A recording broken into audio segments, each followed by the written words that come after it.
Nathan ya Moussala. Merci beaucoup. Allons-y à Kimbanteke Botala Lac.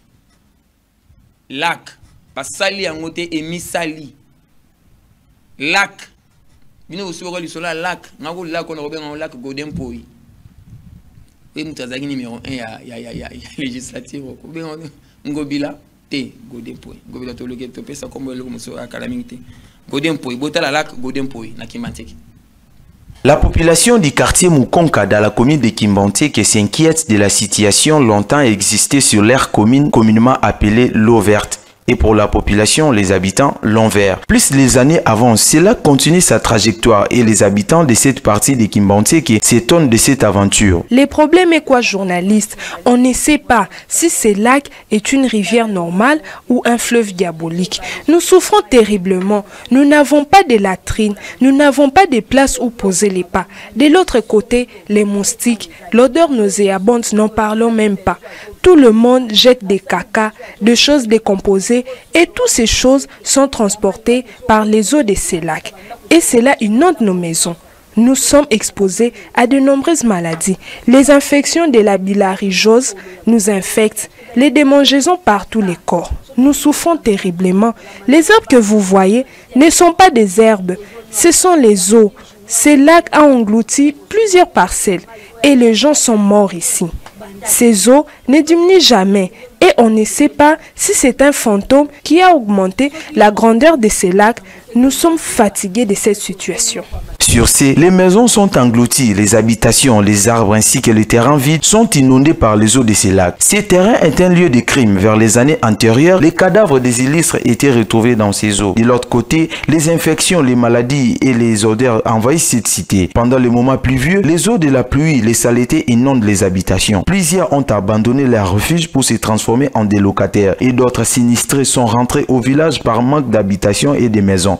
Nous sommes à la cité communément appelée l'eau verte. Pour nous, c'est l'envers. Ce lac que vous voyez fit une carrière de sable, retransformé en un lac terrible. On ne sait pas si nous sommes à Kinshasa ou pas. L'eau verte que vous voyez avec nos enfants, c'est vraiment une situation dangereuse.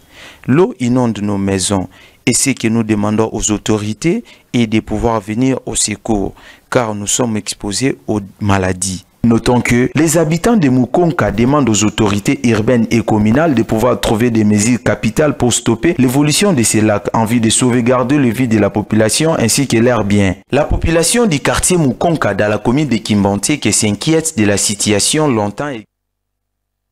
Ouais.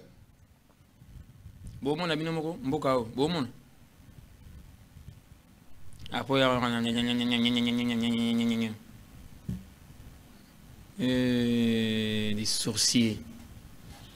Quand les gens souffrent comme ça, c'est votre bien-être. Quand les gens souffrent comme ça, c'est votre bien-être. Mbonga ma be, mbonga ma kila. Mbonga ma be, mbonga ma be, mbonga ma be. Mbonga ma be. Omoni batunde bazolela. Ta condition atu bakovanda na ngona Kimbanteke. Au lac Golden Poi. Bimi na manda na bino. O ma beto ndo pesa ngo de combo. Golden Poi ça dit pesi ba député nyonso tout ba leka ki bazaba ndo vana na Golden Poi. Ba ngonde bazaba responsable en loko. Surtout bi Golden Poi. Golden Poi, ils ngelo ba ba député tout ya Golden Poi en tant que président na ba. Surtout PC loko yo comme na ngobila. Ça dit qu'il y a un gouvernement nyonso. Il y a un gouvernement nyonso. On peut ça bien convoquer na législature na bino. On peut ça bien ba kombo. Il est comme abeto tcheli komi kombo na. Il est comme tcheli ba bo komi kombo. Partout na ba commune. Partout na ba commune. Congo ya lelo za bongo. Loko esalema ki mabe depuis 2022, depuis 2021.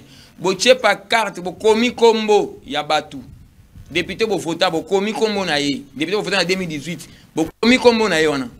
Comme ça bo bengi biso to bo kangi photo bo tindi ki awa. Comme ça po ba o ba bangi oyo ba yebele kwa kosala.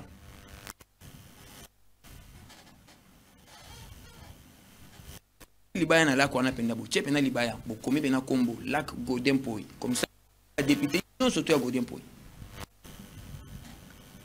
Ah pena na nyangwe na kalembelembe boche libaya wana bokomi ngobila. Ngobila viendra nous dire les angati le gouvernement Sama Lukonde. Ne ba wanga nous allons dénoncer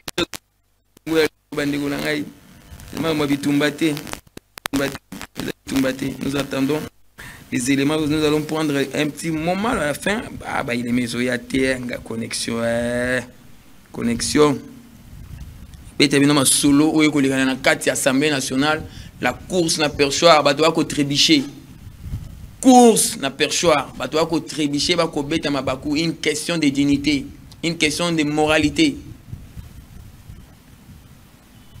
Une question de dignité, de moralité, de personnalité. La course au perchoir. Il y a l'Assemblée nationale. Ngai na obeta masolo te. Nazo c'est la binoka bato ba lobby. Boyoka bato ba lobby. Les journalistes va réfléchir. Ah ouais peut-être aux ana ba journalistes ba koya ko réfléchir par rapport à dossier Assemblée nationale.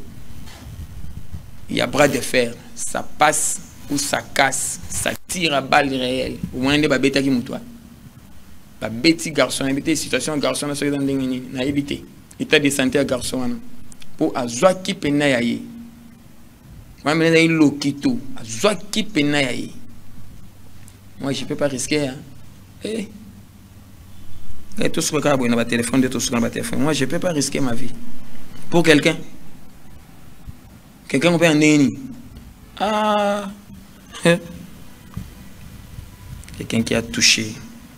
Il a touché. Et puis en touchant, on a demandé à sa femme de venir parler. En touchant, on a demandé à sa belle-fille de venir parler. Il a touché, il a touché. Quand toute une famille arrive à comparaître, oh là là, nous avons touché à mal la République. Chacun, son chacun. Merci beaucoup.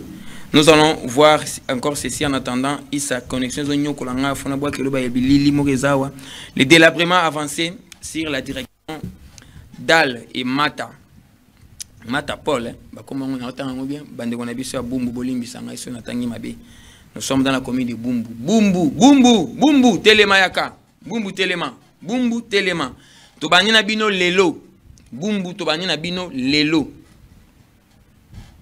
Botala, balabala na bino boko lobanini. Boko pesa ngo kombo nini. Botala, balabala oyo. Ndenge zaleli. Boko pesa ngo kombo nini. Bo pesa kombo boye bisabiso. Balabala oto pesa kombo ya. Na deux personnes faut pesa ba kombo. Bozana exécutif na législatif. Législatif eza Godin Poy. Yé na ba député nyon surtout to fotaki na villa Kinshasa o. So bo pesa kombo Godin Poy et là ti ba député nyon surtout ba sai musala malonga te ba tiki bino bongo. So bo tia kombo ngobila. Ko ba yé na gouvernement na yé na cabinet ba tout nyon surtout. Baza ba responsable ya eloko wana ndenge za. Ba oyo pe sikoyo. C'est au moment eloko ujo selema kaka na après janvier awa libule bani na janvier. Bo bambango kombo ya gouverneur wa kobima oyo. To no pesa bino ba kombo. C'est pas pesa kombo oyo tali mwana boyo. Te, bo changer kombo. Ba pio kombo. Oyo tala mwana. O tali mina mwana boyo. Yo mona sa mutema. Oh, alors ramène-moi déjà. Oh, voilà, moi, la Téléma. J'étais là pour 4 mois, mais à Téléma. Croissance maigre. Regardons ça. Regardons. Je vous avais dit, na début, que vous avez sourire les alants. Ouais, tu sais quoi. Tu es dépassionné. Passion, tu as un peu d'amboka. Tu sais quoi. Moi, je suis dépassionné. Makambo. Pour ce que zaka na kati kaka ya passion, ndema mweko selema. Ya mwana batu basala boloko ba dépassionner makambo te, dépassionnons les choses. Et moi na otanga ba ngobila ba Godin Poy, bino mo pe ba Godin Poy, mo bozo mo pe kaniti ka to saka mo lisana mo ya bakino. Bossi boliki na bino déjà, bossi boki déjà. Les hommes passent, les institutions restent.